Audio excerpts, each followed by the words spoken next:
Okay, great. So I'd say today is a little bit of a smorgasbord of different topics that all relate to trying to, as the states, make our family history. I think many of us have something like I have a screenshot of here on the right side. We've got like a bunch of family members that we put in these different folders, and we have documents, we have photos, we have certificates, other things that kind of build a digital repository around a particular person. And that's really cool, except no one is ever going to use it, right? And that's a hard fact for ourselves. Like, yes, maybe there will be some other interested relative who will port some of those files over and have them just to collect, almost as if you were collecting baseball cards.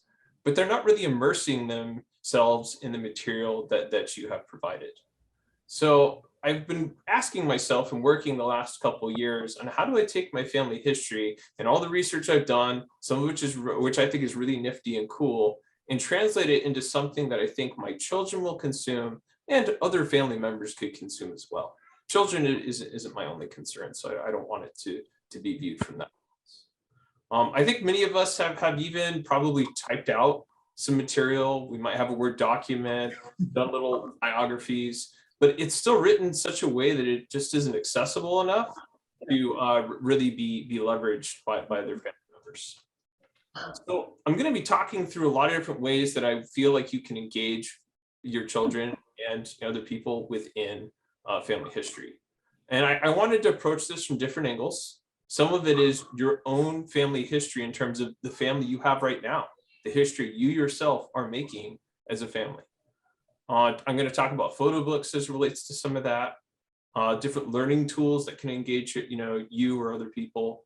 Participatory family history, so like actual things that you might go and do. I give an example later on, which is like one of my ancestors was a fisherman in northeast England. And guess what? He was really good with fishing knots. This is in some of his family history. Going through and learning some of those knots is a way of connecting with him and my kids, like getting to try to do some of these really tough knots can be exciting for them. There's, collecting and updating books, which I'll get to, and then actually publishing your own books. Any questions on that before I dive in? Okay, I'm getting head shakes. This is good. I'm going to talk first about personal family history. So, how do you get your kids just talking about and recording their own lives? Like, yes, there's the Christmas newsletter that some of us do at the end of the year, and we send out with our Christmas cards. It has little blurbs on what the family's been doing, but it's very kind of choppy and approach from the angle of the adult. This is what I see most of the time. What I like about other resources like Get to Know Your Kid and Keepsake, which I'll be bringing up too, is that they allow you to kind of really approach more the family history that you're making from your kids' level. So they've got tons of great prompts. This is the book, as you can see here.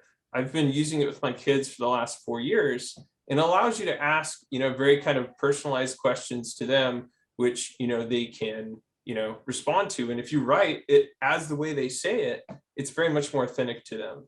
So I have this little, comic bubble on the side, which is like, hey, do you remember your dreams is the prompt. Can you tell me about one of them?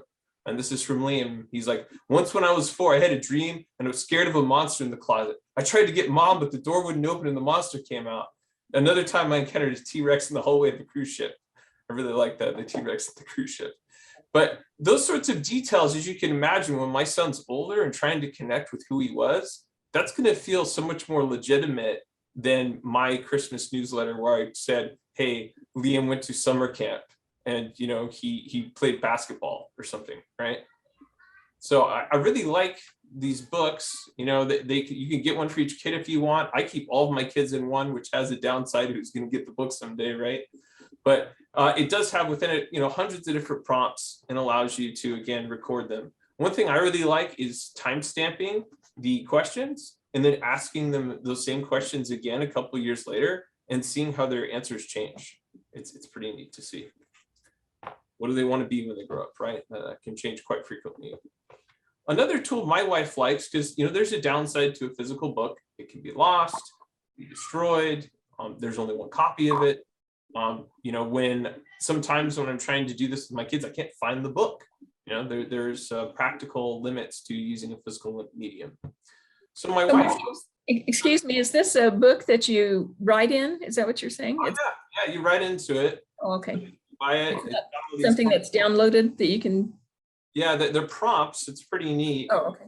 They give you the question in it. You can write out, whatever you want. Some of them are more colorful than others, and that helps engage the kids too. Like, is it hard for them to fall asleep at night? So they engage with it very strongly. They actually approach me. They could do portraits of themselves in there. They really engage with it and will pull me and say, Dad, we need to do our question today. So that tells you they're far more engaged in it than if it was me trying to harass them, right, to participate. Any other questions on this one? So I just note that it's on Amazon. You can procure one for yourself. If that sounds like the sort of way you would want to engage, with kids or a grandkid, someone that you're spending time with. Another example is Keepsake.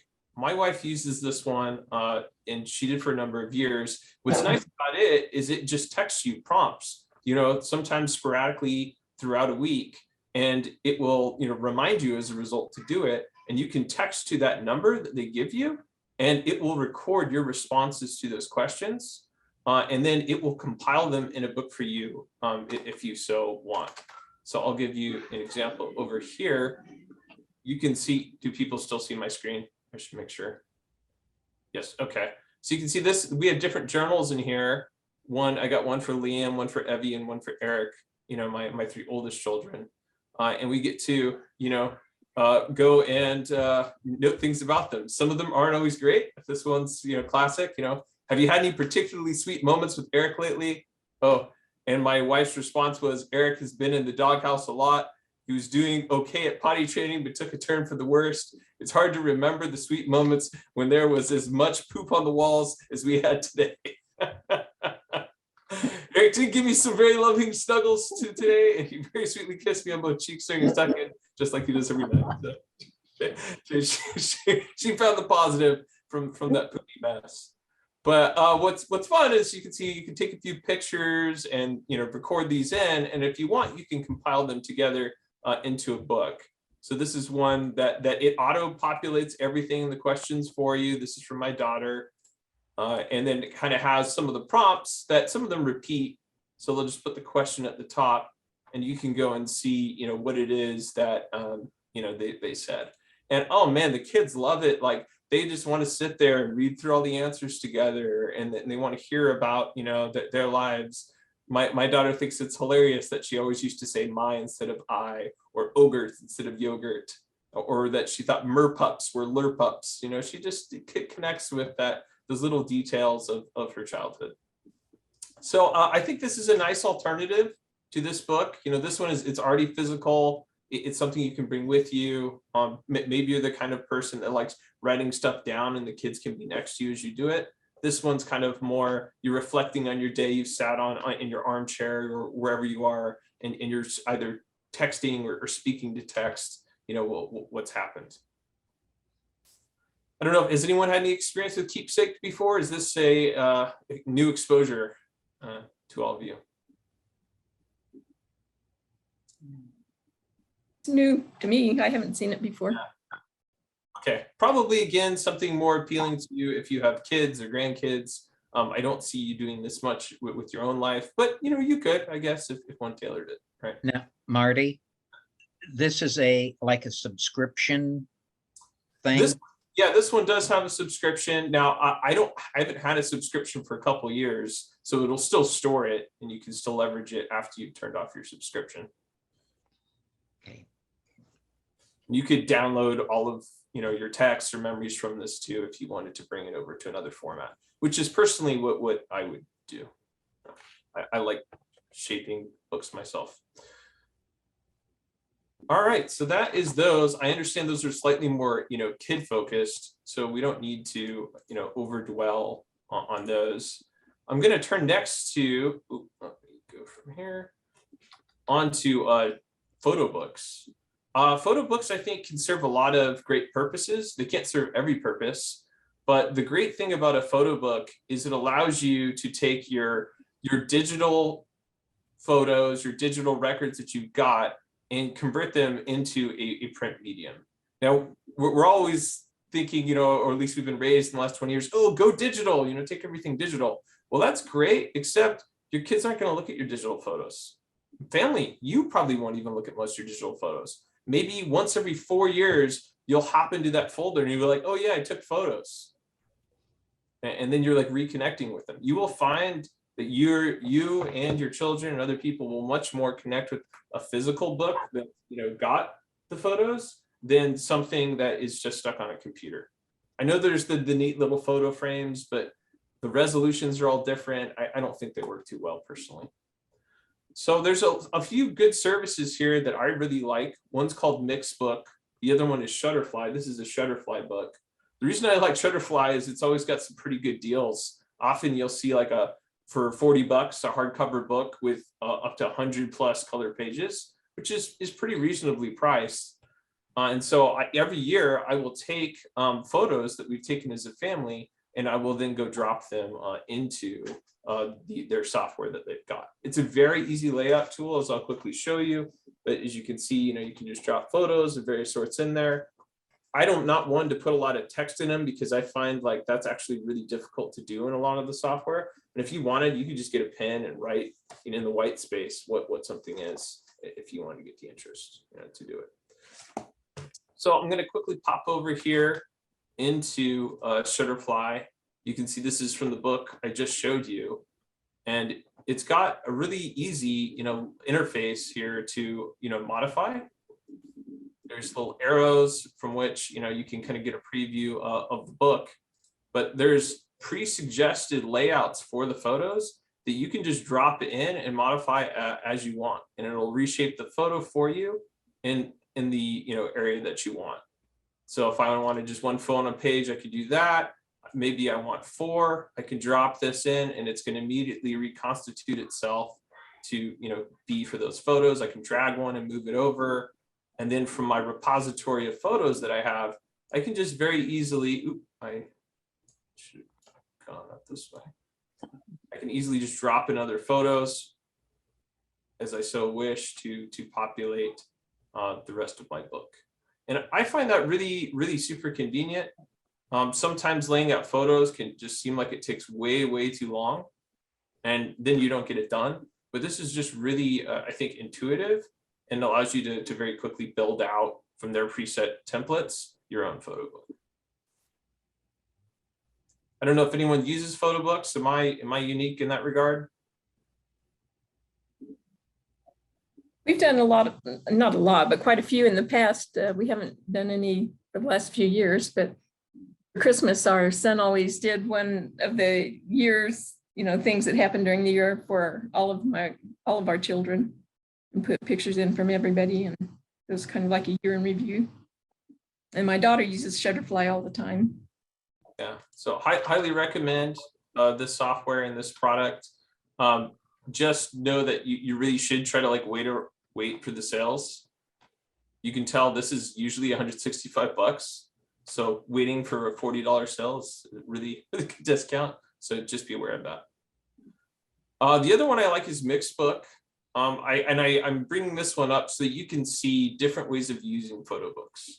So Photobooks should be visual. They shouldn't have lots of text, but they don't necessarily need to be photos. So my grandmother was a painter, right? I hardly knew she painted much until she got much older. She was about to pass, and then she did pass, and there's all this artwork of hers that was shoved up inside of an attic.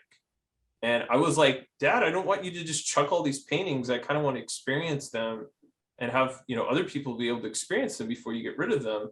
So I rented some camera and some lighting and took pictures of all of her paintings. And then I was able to then, you know, put them into a book that I could, you know, share with, you know, other people.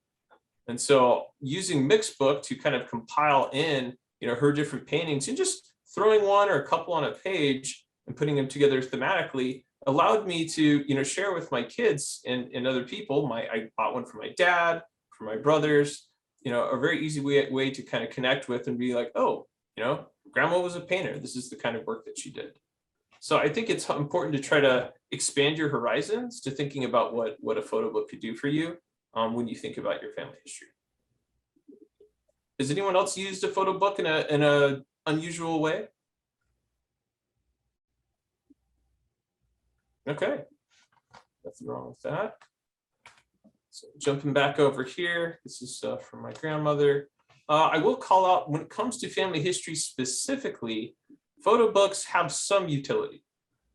When you look at like trying to put in a timeline or having more of a kind of scrapbooky approach where you're putting in photos and having light text, I feel a photo book isn't bad. And many of them have preset templates that already create timelines for you, or put out a nice scrapbook like layout for family history, and so that they can be useful for you to speed up putting together a family history scrapbook. The same thing could be true of the family cookbook, which is on the right side here, by which you could put in family favorite recipes. What I would caution against, though, is anything that's really heavy on the text. The software is meant to be laid out like one page at a time or a spread at a time. That doesn't work too well when you got a lot of text that's going lots of pages, where your page numbers are changing as you shift text, where you want a table of contents and there's dynamically changing pages, where you want to guide styles. This really isn't designed for that. So if you're going to be text heavy, I do not recommend a photo book. But if you're trying to be very visual, a photo book can be a very affordable option that can be shared with family members. They can download the links themselves. They can go, print them off. So if you had a scrapbook on a particular family member, someone could just grab that link, print it off, and get it delivered straight to their home. There's some definite value to that. So that's the photo book. Next is YouTube. YouTube is, I don't always love it in my house. My kids are always popping it open, looking at, it's sometimes a Mark Rober video these days, but other times it's Mr. Beast or some other, I think, waste of time videos. But there's also a lot of really excellent material on YouTube too, which can be used for family history. Many people have created videos that apply to your ancestors that you can use to, learn quite a bit about them. So, or at least about their professions. So in England, some of my ancestors were hatters or hat makers, involved in different part of the hat making process. It was pretty complex, from the people that dealt with the furs to those that, pulled out, coarse hairs, to actually did the felting process and the planking and the finishing of the hat. So having my kid read some academic article on that isn't going to happen. It isn't. It never is. I'm not even going to get most of my family members to do it. However, to point to them, hey, you heard like, Mad Hatters, that was a real thing, that they got mercury poisoning from carroting or curing, the fur to try to make it felt better when it wasn't beaver hair fur. They can watch a video on that, and that's fun for them. One was a butcher, and how we used to cut meat and what meat was used for is very different back then than it is today. So for them to be able to watch a video that explains to them, what a butcher's job was like, is much more enlightening than, me trying to get them to read an encyclopedia article. One thing I thought was really fun, I don't know if anyone's ever done this, but there is guided walking tours of many of these cities in which your ancestor lives. So the one in the top right here is from Holton Firth, Yorkshire, where my ancestors are from. And someone went through, and it has nice subtitles throughout it, by which I could learn very much about the town and get a very strong sense of what it was like versus just, say, studying a Google map. So has anyone ever used YouTube in this way to engage with their hometowns of their ancestors? I just had an experience this past week. My mother was born in a little town called War, West Virginia. And there's a man that's been going around in McDowell County where that's located. And he's been filming all these little small towns and telling the historical data. And he just did one on War, and he's going to do one on the little town that I was born in. And I thought those were really interesting. So I've been downloading them, keeping them. But it surprised me that I found that's on Facebook. That's awesome. And like, it just like allows you to connect with the place all the more. And if you were to plan out a physical trip to the location, at least for myself, as I looked at these, I thought, wow, I have a better sense of where I want to go, what I'd want to do, versus if I just showed up, right? I'm like, what am I going to see? So that's neat. You have to subscribe to that guy or give him a thank you for his work. Anyone else? I'll take that as a no. That's all right. But YouTube can be your friend here. There's a lot of excellent, videos that people are making that can enlighten you about your past. Not everything's on YouTube. There are just other independent filmmakers too that can give a lot of insight into, your ancestry. One of my ancestors from Germany migrated to the United States, started first in Pennsylvania, and then ended up in Slatersville. Slatersville, as this notes here, was one of the first really industrialized mills in the United States. And a filmmaker for the last several years has been working on creating an 11-part video series all on Slatersville, where he lived for a number of years. He was a dyer. So no surprise that he would be in a mill involved with clothing. So I'm excited. This is coming out in the fall, and PBS is putting it on locally to Rhode Island, but I'm certain I'll be able to get access to it outside of that, so that whether I got to pay for it, that's irrelevant to me.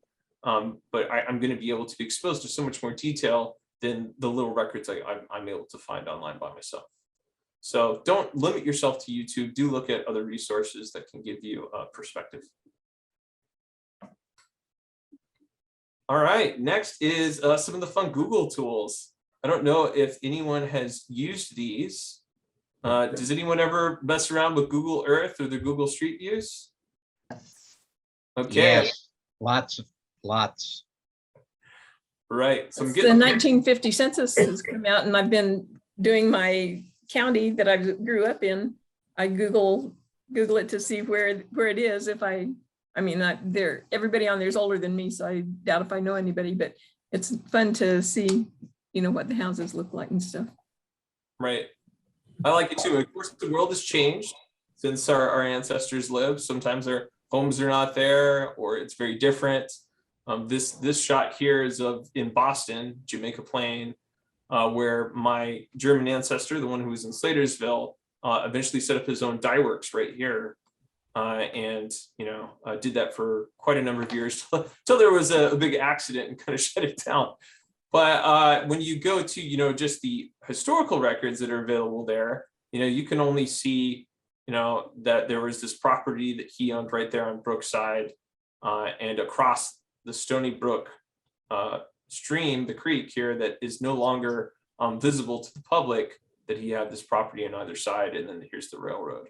So in that picture here, you can't see that river anymore. The railroad's over here on the top left, but these buildings I don't believe are his anymore. But it still gives you a sense of, hey, where was he, right?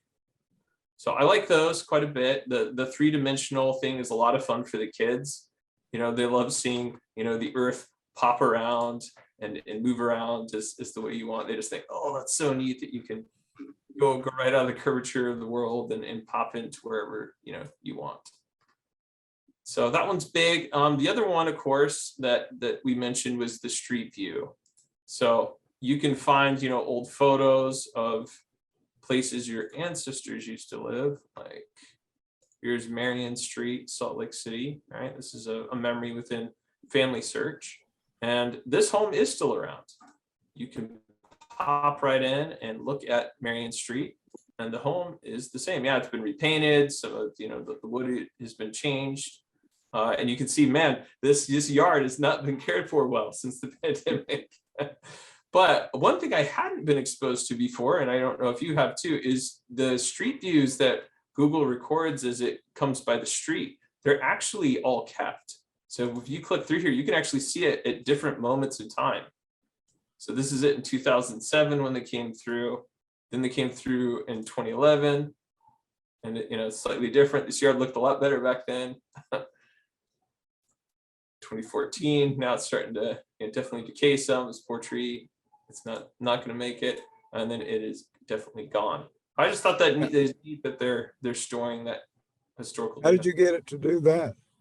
Yeah, no worries. So when you select, the address, and you go Yeah. into, I'm happy to just start from the I beginning. mean, how'd you get the different times? I've used that all the time, but I didn't know there would. Yeah, could you get have to click on it. So you'll see how it says Street View June 20. Click on it. It'll allow you to look at different times associated with it. Okay. So yeah, another fun way to, I think many of us think, wow, I want to go to where my ancestors were. I'm going to go walk there. And this in some ways allows you to do that from the comfort of your home. And also I think save you from disappointment, like walking down a street where it's now an industrial park and there's a Walmart there.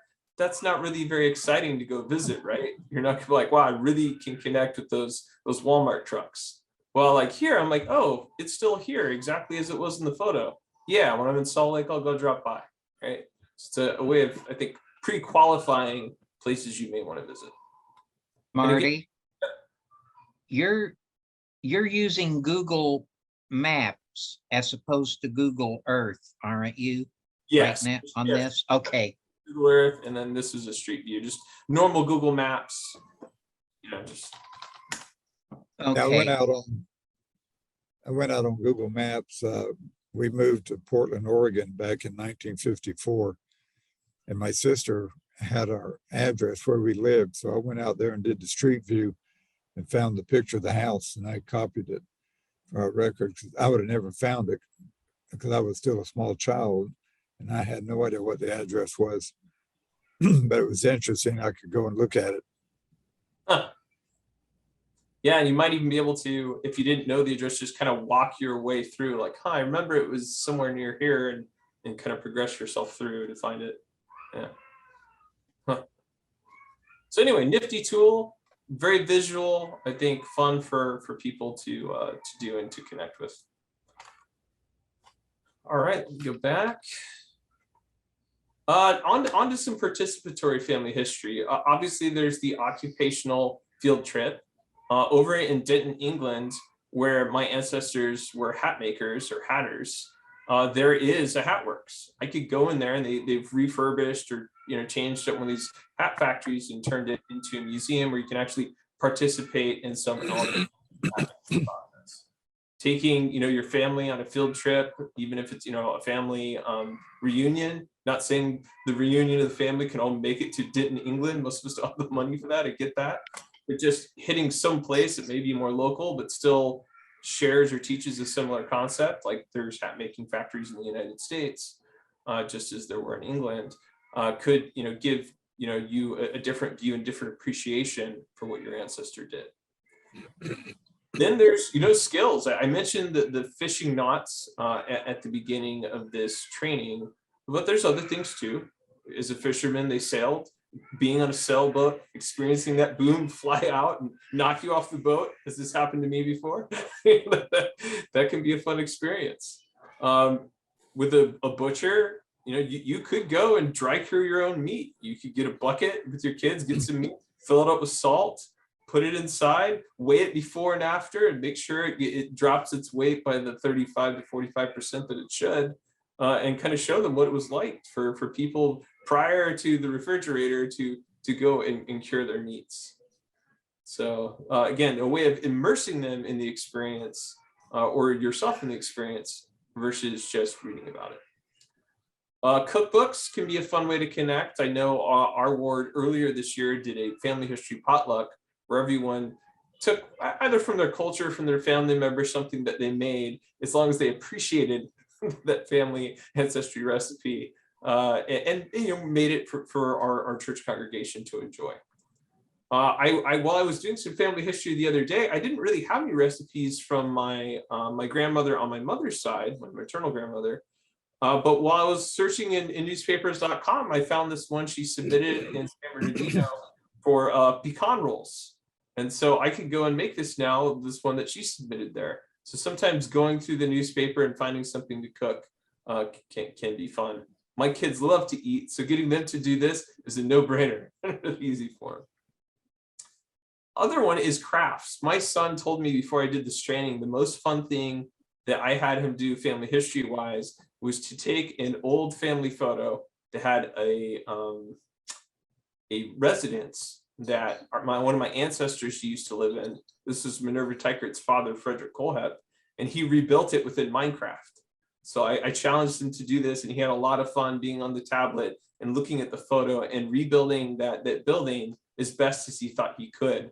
You know, not obviously fully aware of what the interior would look like, but he got to imagine that and do that. So that's on the participatory front. This next section I'm going to shift to is very much around books. Some books beforehand, but there's definitely other parts about books and book writing that I want to make sure that we cover. The first is just collecting books about your ancestors. Now, yes, I do understand that this probably means that your ancestor is somewhat more famous, or that you've got a huge genealogy background for someone in your family who's bothered to write a book about them. But it's pretty fun to go and collect them. This is one on my wife's side of the family. We're not related to David O. McKay, but rather the person who went on the journey with David O. McKay, Hugh Jin Cannon, was my wife's great-grandfather. And so he kept a journey log of their travel around the world. And then his son, who's my wife's grandfather, went and published it. So it's been fun for us to get that book and be able to read and connect into that experience. Other parts of my ancestry was wilder, like Wild Bill Hickman, who killed many people. And his life is pretty interesting and renegade to read. I've read this book a couple times. But my point is, there's a treasure trove of information that sometimes your kids will find is really fun, especially if it's more visual, like you see that Minerva Teichert pageants and paint one. They will flip through this very easily and just see, hey, cool, that's what she painted. This is what she was doing. They may not read all the text associated with it. That's fine, but it's still a way of connecting them. So if you're not so fortunate as to be able to have books on particular family members, which I understand probably many people are in that category, there's still books that are around the events in your ancestors' lives. My great grandfather did work or participate in the Mormon Battalion, right? So it's interesting to find accounts, narratives from other fellow soldiers that were in that battalion as to what their experience was like. So I could try to piece together what his journey, what his experience was in that army, working somewhat as a medic. Another one was a midwife for quite a number of years out in Idaho. Being a midwife, she delivered hundreds of babies. She used lots of medicine we wouldn't necessarily use today. I remember she'd put herself to bed with chloroform sometimes. But it is still fun to read and realize what it would have been like for her as a midwife doing her job. So this is, I think, a good way of getting more immersed in the life of the ancestor. Then there's public domain works. Maybe your ancestor has written a book. It's not about your ancestor necessarily, but rather it is something that they've done. Some books are copyright protected. Not all are. Once you get to 95 years after a book that was created, between 1923 and 1977, it just needs to be, 95 years after its publication. When it's after 1978, it has to be 70 years after the death of the creator. Why? Corporate money, Disney keeps pushing this copyright, years. They keep extending it out because they don't want Mickey Mouse to go to the public. But in the meantime, if you've got a work of yours, of an ancestor that was created, you can actually consume it and recreate it, even sell it if you wanted. I'm not saying we're trying to make money here. That's not my intention. But my point is you have ultimate flexibility with that work. So one of my ancestors is Minerva Teichert. She did write a few books. One went in public domain this last year, and I'm able to freely recreate it. So it's available on archive.org.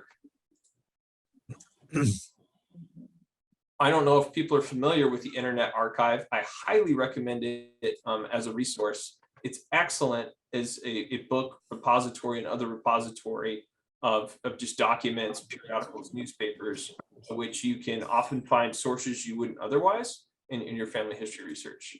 So in here, they digitized from a library a copy of my ancestors' book, and I can't buy this. This thing isn't online. I mean, it's out of print. There's no way I could, get my own physical copy of it. I've looked for years, but they have the material in it, and so I can actually go and recreate this book by taking the text, porting it over to a document that has it all in there, and then from there, moving it into a much more modernized look and feel. The thing that I've noticed too is my grandmother or great grandmother was very disappointed with some of the output of the book. You can tell, look at this drawing, that she did, it really didn't come out well. She was very disappointed with that. And even though that's the one that kind of went out to the public, well, many of these sketches of hers are still available so that, I can restore it more to the way that she would have intended it, to be. Now, it wouldn't have had all the color, mind you, it would have been more grayscale and charcoal, but hey, the fact that I have hers, more in its color form, it allows me to create a kind of refreshed medium for her own work. That makes sense? All right, so that's the public domain. Then there's memoirs. There are so many memoirs out there. I think it's an exciting time. I blame Family Search for this in the best of possible ways. And that is many of our grandparents had brothers or sisters that had records, and they never made it to your side of the family. Mine didn't, I can tell you that. And so it's finding on Family Search, a great uncle or the sister of your grandfather, or even, their parents' kid, siblings' kids, the cousins of them. They have so many little memoirs that you can find in Family Search that you can then kind of weld together to create a story about your ancestor. It may not necessarily be something you need to put together as much it is to simply just represent it, put it in a digital format, and then illustrate it in a way that is engaging. So this example I have on the screen is of my dad's mother, Doris. So Doris Pulido, Giddens Pulido, she wrote, based on my dad's request, a handwritten memoir to him, dating each entry and sharing things about her life. She didn't get all the way through it, but she got enough through that it tells a large chronicle of her life. I took that and I converted it initially, like I had over here, into something that was just a Word doc. But I knew I needed to go to something more than that. Why do I say that? So when I was a kid, my great grandfather Tykert, Nerva Tykert's husband, he wrote an autobiography. And my grandmother handed it to me. She was like, "You should read this." And I looked at this 40-page typewriter autobiography, and I thought, yeah, no, I'm not gonna do that. Hard pass. And I didn't read it. I didn't engage with it until I was in my 30s. And then I read it and I thought, oh my goodness, this thing's incredible. Why didn't I read this sooner? And the reason was the presentation was poor, right? It was just hard to engage with. So I said, I'm not going to make that mistake, or that I'm not going to be satisfied with that from my family history as I try to disseminate it to my children. So instead, I've worked hard to come up with ways of visualizing that material that is shared in there. One, putting it in a typewritten format, of course, but then finding material and sometimes even taking photos myself that I think connect with the material well. So if you take that bottom picture that has a pumpkin, that's a real pumpkin that I cut into and lit up and took a picture of. My great uncle could not say the word pumpkin for the life of him, and it drove his mother crazy that he kept saying pumpkin and pumpkin and pumpkin. So I just thought, wow, this would be really fun on a Halloween to carve this out and then be able to use it as an element in my book. So there's ways in which you can, use pre-existing material that you have, whether it's photos, sometimes it's just flavor pictures, like other people have taken them. It's just referring to the material that you're noting in the memoir that I think will help whoever's reading it engage with it more. Has anyone else tried to convert a memoir into something that's more digestible? Not yet. Sorry, what was that? Not yet. I plan to. Yeah, not yet, right? I've got other projects I'm trying to finish. Yeah, and there's an infinite number, right? Yeah. So I'm going to talk a little bit about this process. I've only done 2 so far. This one is on my grandma Doris. I've also done one on Herman Teichert based on that old typewritten, biography, from long ago, which I referenced. And I'm working on others. Some are harder to do because there isn't a nice lengthy memoir that they did, right? You have to do the grunt work and try to build it out and cobble together multiple stories from different people. And there's a lot into that collection process. Sometimes it's available on Family Search and Memories, and you can just download the picture or the PDF that may be posted up there. In other cases, it's more of a grunt work project. So you're going over to grandma's house or in uncle's house, and you're going into their closet, and they got a bunch of files and different things in there, letters, and you take out a document scanner and you're just kind of plowing away, documenting that material because you know that those family members aren't going to be there forever. I did that with my Colehep ancestors before my grandparents passed, and I was so grateful that I'd done that because no one knows where that material is anymore. So it's only my digital documents that have it. Other times there's tape or video recordings, which you can transcribe. I did in another training provide some guidance on artificial intelligence assisted transcription, which I'm still a big fan of, like with Otter AI. So if you've got some old audio recordings that are hard to understand, definitely use those so that you're not doing too much grunt work all on your own. Another neat resource that I found for myself was the church's own archives. So for those— Can I make a comment there? Go ahead. I'm going to make a comment. There's one of my pet peeves is people take so many photographs and they never write anything on the backs of them.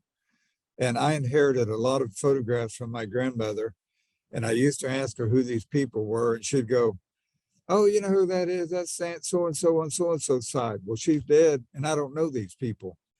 And every photograph I've ever taken, I write the date, where it was taken, and who's in the picture. And it's time consuming. But one day when I'm gone, if I don't do that, my kids are not going to know who some of these people are or when they were taken and where they were taken. Amen. I encourage people to do that. Yeah, please do that, including digitally. So in another training, I talked about metadata. So yes, you have a file name in which you can put information. You can also modify the photo's properties and put in things like subjects, people involved, dates taken. It's really, I think, key, as you said. Otherwise, they'll just be like, I don't know who these random people are. Well, all my digital pictures, when I named the file, I named their names and the dates. So I got long file names. I bet they do. All right, I don't know if anyone's ever used, let me get another tab here. Holiest Church Library Catalog. So if you have members in your family that are part of this faith, and I'm sure there's other faiths that have similar repositories, but you may find that some of your ancestors actually have a lot of material in this catalog. Have we already reviewed this ever in a prior training? I've never done that one. Okay, I just No, don't. I don't think so. I don't think we've done that. In fact, that's new to me, and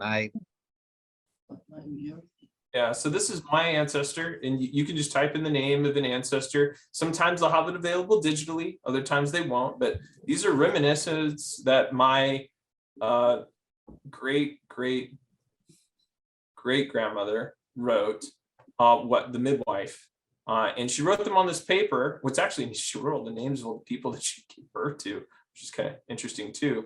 But this is a 58-page document, maybe more like 20, 29 once you take out the backs. But it's just, her story that she wrote in there. I didn't have a copy of this document prior. This is something I found strictly through this catalog. Then they will take requests too. So I had another search result in here.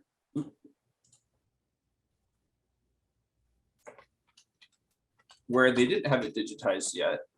And I made a request for them to digitize this book. It's an account book, right? And most of it in there is just normal, common, everyday publications, rates of postage, there's little stories in them. However, there are blank pages where she does say, more things about, her life itself.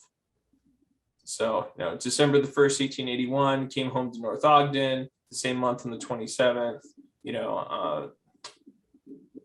found Ella, that's her daughter, very sick. So, she's got these entries that are part of her journal, which, yes, they're interspersed with things that aren't relevant, but I thought, wow, that's really neat. Not only have their handwriting, you can kind of get little entries into their life. So the church got on it pretty quick. I think it only took them about 2-3 weeks for them to do my digitization request. And then I got this, material that I could add into my family history. So do take a look at it. There's some excellent stuff. One that blew my mind away was some of us have like some old, not very good family history photos, and the negatives are somewhat still available by the church. And so I was able to get photos of quality I didn't even think were possible from the church family history library catalog. So let's see if this one boots up here. So there's one portrait. Let's see if this one is in this negative. Okay, well, this one didn't come up as easily, but I can tell you there is in his negative collection one where I can blow up incredibly big with great detail, with just, every wrinkle in his face, everything. I was like, holy smokes. I didn't know that the church had this resource for me that I could engage with to, incorporate in. I had letters from one of my other ancestors writing to one of the prophets of the church, trying to get them to build a settlement in Utah, outside of Tooele. So don't neglect this. It's not part of the family history catalog. It's the church history catalog, but there's an intersection there which could be relevant for your family history work. Hey, Marty, if someone has a book that they would like to digitize, over at the Dallas Public Library, we've got missionaries over there that are going through and digitizing all the books in the family history department. But they have the Dallas Genealogical Society has purchased the camera and stuff or a second camera, aside from what the missionaries use so people can come in and take pictures of their books and things. And I guess you have to make an appointment to do it probably, but it's, it digitizes it. It's the same kind of machine that the missionaries use to digitize books, if anybody's interested. They're very cool. I've seen them over at the Harold B. Lee Library in Provo, Utah. Yeah, they can help you with like journal books or other books and just, photograph them, record them very quickly.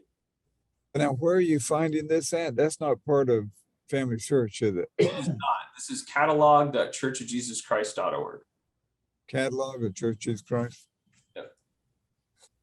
So again, it may only apply if you're come from more pioneer heritage or one's more involved in the church's history itself. That doesn't mean they need to be the most famous person on the planet by any means, but you can get some good material out of this if you have some connection to the church's history. All right, let me hop back here. So that's another resource for you to build out your memoirs. Then there's newspaper articles, which I've shared in the past. We've already talked about letters and journals. So then there's, of course, taking all of that lovely, lovely material and trying to form it into something that you can use. Digitizing is the first step. There's OCR readers that can help you with things that are like typewritten documents. There's things that are free online for this. This is one I've used called, onlineocr.net. You can point it to a file that you've got. This is, one of mine. Pull this up or just show you here. So this is a 10-page document. I've loaded it up in here, this PDF of typewritten information that is not at all digitized. And I could say, hey, I'd like this in a Microsoft Word document. I can hit convert, and it will take some time to then go and read through the visuals of the typewritten information in the PDF and convert it into something that is already digitized for me. It's not perfect. I would never completely 100% trust this, but it is much better than starting from scratch and simply trying to type it all out yourself. There will be typos. It will misread things. There's no question. However, it will help you be faster. So that is what I recommend when you have a document that is not handwritten, but rather used through the instrumentality of a typewriter, right? So I'll let that crank away there so you can see my output. I also mentioned transcription tools for audio, which you can use and also then pull away. Once you've done that, you kind of need to annotate them. You need to say, hey, what belongs to what? Where is this relevant for my particular ancestor? Someone's memoirs might only tangentially related to what you're trying to focus on, but sections of it matter, and you need to guide yourself as to what to use. Then you need to organize them in a way that's helpful. So what kind of memoir are you trying to tell? Are you trying to just capture it and reproduce it as is? Are you trying to focus on just a particular part of their life? Maybe it's their war years as they served in World War II. Maybe it's when they're in medical school. You might want to be very narrow in your scope, or you may want to be very broad, and it's important that you decide that. My suggestion is always to keep things very simple. So you can see in pink that language KISS. I think some of us have heard the term keep it simple, stupid. Because if you don't do that, you're going to create this enormous project that you will never complete and no one will ever get to enjoy. My recommendation for any initial project is to make it as simple and short as possible initially, so you get just the experience of building a product and disseminating it. If you do your magnum opus first, good luck. You're going to hit a lot of hard knocks. You probably won't get it done. So create the right scope for yourself and think about, whether you really have the bandwidth to accomplish it. Then you need to really try to construct the story. Determine what to keep. Too often in stories do we keep every little tidbit of information. I've read so many little biographies on Family Search where it's Marty Pulido, let's use my name here, was born on May 16th, 1984. A week later, he was christened here in this church on this day. And it is the most dry, boring drivel that there's no possible way anyone except yourself wants to read it. So how do you move beyond that? And that's what's tricky, right? You have to really try to create some style, right? I have on the picture here, this is Ben Stiller from Zoolander, and who's giving us this fashionable blue steel fashion impression that he's giving, which is silly. But the intention is, how do you present your material in a way that is striking and engaging? You can't just list a bunch of facts and hope that they'll cling together and engage your audience. You have to think about what's important and then supplement it with analysis and reaction, emotional reaction, so that it is something meaningful to other people. Is there a core message to this person's life that you think needs to stand out? And if so, how do you make your writing do that? So I'm going the wrong way. And I think I'm almost on time here. So I know I can't get into all this, but just realize, I got this example here on the left of the boring kind of drivel that sometimes we're all guilty of writing it. I've written it. In fact, it's often my starting place is the drivel, because I'm just getting the facts and jotting them down. But who wants to read that one on the left side of where he was born, here's a date, he was christened, he was born a date, and then his brother was christened, here's another date, versus someone on the right saying, hey, I'm going to look and see in summer of 1857, what was the weather like? What's that church like in the inside? How are the pews? What was the family size at this time? I'm going to try to contextualize and think about what it would have been like to be there at that day. We know this other kid of theirs in that family had already passed away, but she was christened there. Was that a bittersweet moment for the mother? So being imaginative but accurate is going to engage people far more than just popping out a bunch of facts, which is somewhat what you even get in Family Search, right? When you do the story, it'll just kind of say, this person, this is where they were and this is what they did. Well, great, except no one wants to read that. So I recommend finding facts, but then giving context and then adding in imagination. This is an example of what I did. I'm not going to spend the time on it because I don't have the time. And here's another example of just what's in a name. My ancestor's name was Samuel Barry Wallace. That can seem whatever, that's his name. Except Barry was the name of his mother's old husband who died. Why does he have the middle name of this other husband? Why would his dad want to name him with the middle name of the old spouse. Thinking about that sort of thing and in contextualizing that in the story is a much more gripping way of talking with people about your ancestor. So once you've done it and brought it all together, you've got to edit it. You're going to make typos. You're going to be boring. You're going to write things in not very good ways. Allow other family members to coach you as to what's engaging or not. I'll ask my daughter, is this boring? And she'll be like, yes, Dad, this is terrible. Sometimes she's blunt, as can be, but I get to keep working at it until it's better. Now, my daughter is not necessarily the standard for what I think is good writing. So, you need to bounce it off other people, but make sure that you're getting feedback before you've claimed to yourself that it's done. Don't think that you are going to catch typos easily either. I read it completely aloud to myself, because if I don't read it aloud, my eyes will just skip over it because I'm so familiar with the material that I'll miss the typos. So don't allow yourself to cheat yourself in terms of catching those errors. And then you got to just keep revising it until it's something more enjoyable. How am I doing on time? Am I already up?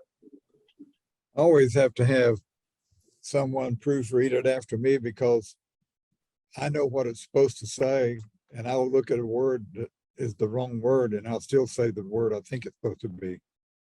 Or that makes sense, but I don't see my own mistake a lot of time because I know what it's supposed to be saying. And my kids sometimes will proofread for me and they'll find all kinds of things. Now, another set of eyes is very key. I sometimes will write words how they sound instead of how they're supposed to be truly spelled. And they'll be like, oh crap, it was spelled right, but not the word I was supposed to use. Yeah. You're going to say something, Brother Johnson? He was telling me to tell you that the time is up. Okay. Do we want me to wrap, or do you want me to spend 3 to 4 more minutes finishing? I don't care. Sure, go ahead. Go ahead and finish. Okay.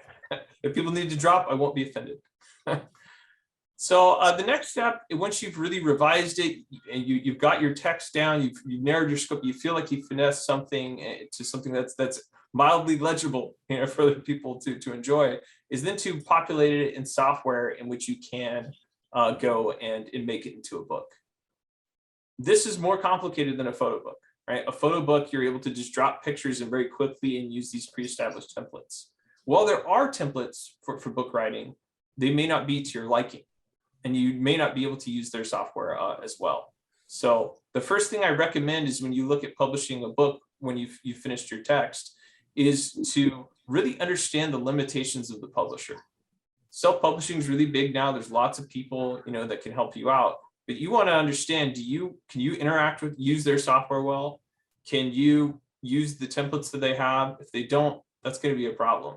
Because if you just create your own layout and then hope a publisher will work with it, you could find yourself redoing a lot of work. This happened to me in my first book.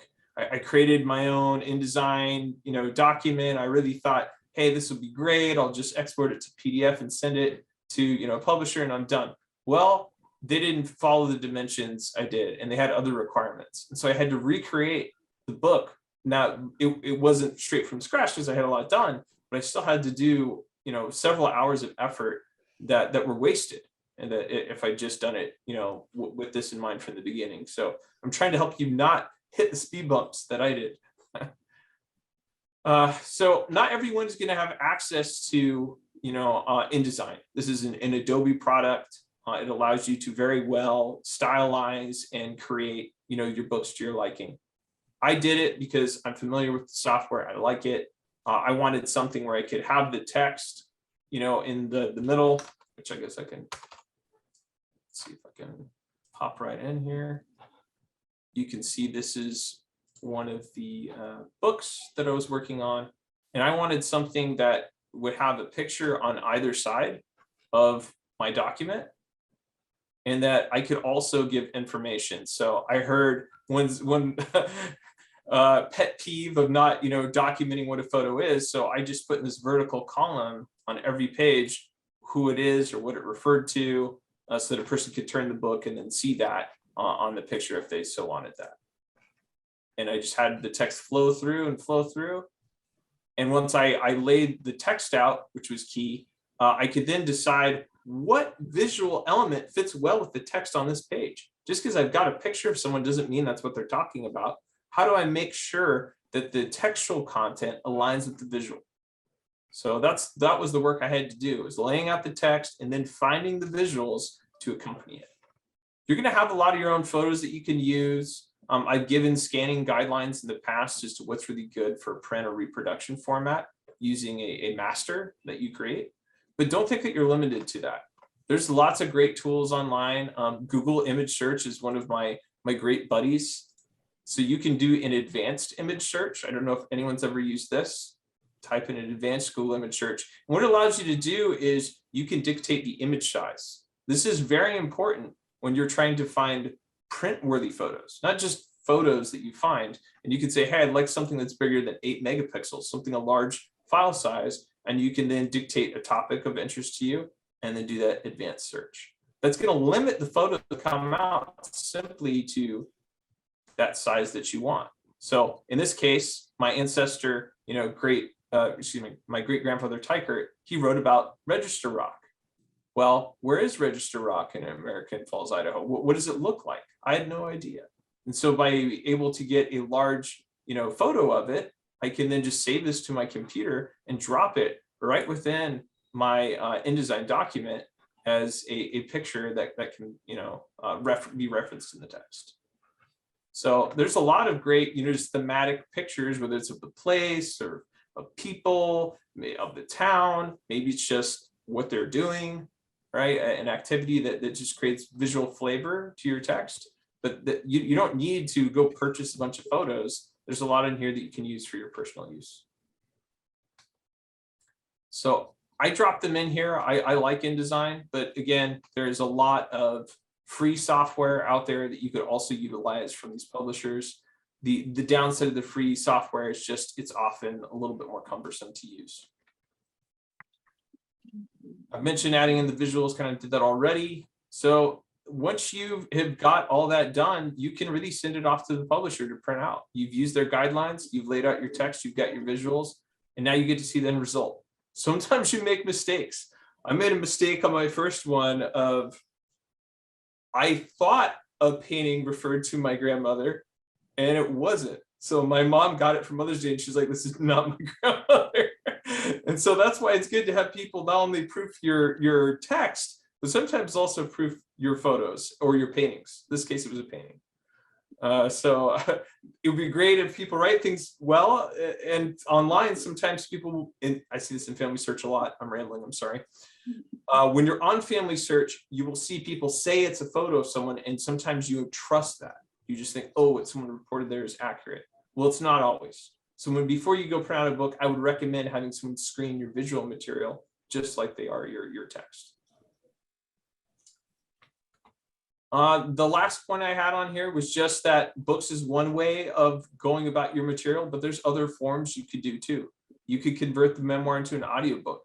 You could make it a visual story where you have a video of photos that are going through or stock video footage, and you're reading the memoir that someone could watch on YouTube and listen to. You could take an old interview and make it something more entertaining. What I find in old interview tapes is there's people who are talking softly and they're saying and they don't understand each other well, and it's actually a pretty miserable experience to try to listen to. So cleaning up the audio, cutting out stuff that is fluffy, and creating a more punchy audio file could also be very valuable to people, or simplifying it in a transcript. So these are my ways in which I have tried to take my family history and make it into something that I feel my kids will consume. Most of them have taken to it. I'm not going to say everything's been successful. I've had to learn over time. But I think that this is a much better way to create a treasure that my kids can enjoy for generations and even other family members. So I'm hopeful that you guys have your own tips. Maybe this stimulated something for you. Maybe there's something else you've done that we could learn from too. But I hope this gave you something to think about as you go about your own family history. Does anyone have any questions? Was there anything that stood out to people from this? I have a question that's a little bit, I think you've done an excellent job there. And I like a lot of your ideas, the things you're showing us. But I got a question to see if anyone can help me on. For years ago, I recorded a lot of things from my grandparents and stuff. I would come home on the old cassette tapes and I would play it back, listen to it, write it down in longhand, eventually typing it. Do they make little recorders now that digitize instead of being a tape, that it's digital and can convert it? Like when you download it to a computer, it prints it? Or do you still have to type all of it? So Does you that- were correct that there's two different tools. I did give a training on this. So one is there are like tape decks today that will record digitally as the analog plays to a file that then makes it, a WAV file or an MP3, something that you can just listen to, and exchange digitally. Then you can plug that digital file into a transcription reader like Otter AI. There's others out there that will then generate a text file from the audio. Now, it's never 100% perfect. It's like the OCR. They're not always able to understand, especially if it's an old tape, that the word's completely right. They're not going to be 100% Well, right. But I'm not talking about my old tapes. I'm talking about if I want to record something now. Yes, got it. The newer stuff, will it, when you're recording someone, will it make like a digital recording instead of a tape? And then can you download it to where it would actually print it out? So yes, a good example of that would even be this Zoom call that we're on. So and I'm not saying you would use Zoom, but my point is this will create a video recording and a text file transcription of what we spoke about. You can have similar recorders. You're probably going to be using your smartphone to do the recording, or a more expensive separate audio recording device, which can create a digital copy and transcribe. I never thought about using my phone. No worries. I get it. Yeah. The certain devices don't stand out to you, until someone points it out. You're not alone. That's me. Well, if you record on your phone, I guess it's going to be a digital file when you download it. Correct. I was hoping I wouldn't have to type it. I wanted it to convert it to text. I'm certain you can find an app that will, as you speak, write it out. There's ones that I've used I used to be on the road a lot in Southern Utah in my old job. And I got sick of doing nothing in the car. So instead of just listening to audiobooks, I actually got Dragon Speak software, which writes what you speak to a file. Yeah. So I could do like journals or memories of my own and just while I'm driving, speak out loud, and it would write them to my laptop. I tried that years ago, but I would forget the commands. And I'd supposed to tell it a period or a new paragraph. I go, how am I supposed to say that? You're not alone there. I don't use it much anymore now that I'm not driving all the time. It was very, specific use case that it made sense for me. I just didn't stay with it. I should have stayed with it longer. But anyway, I liked your presentation. You got some good ideas. Thank you. Happy to hear some of yours too. So I can make improvements in my my own family history pursuits. So thank you all. I don't have anything more. This is the last part of the presentation, was just discussion.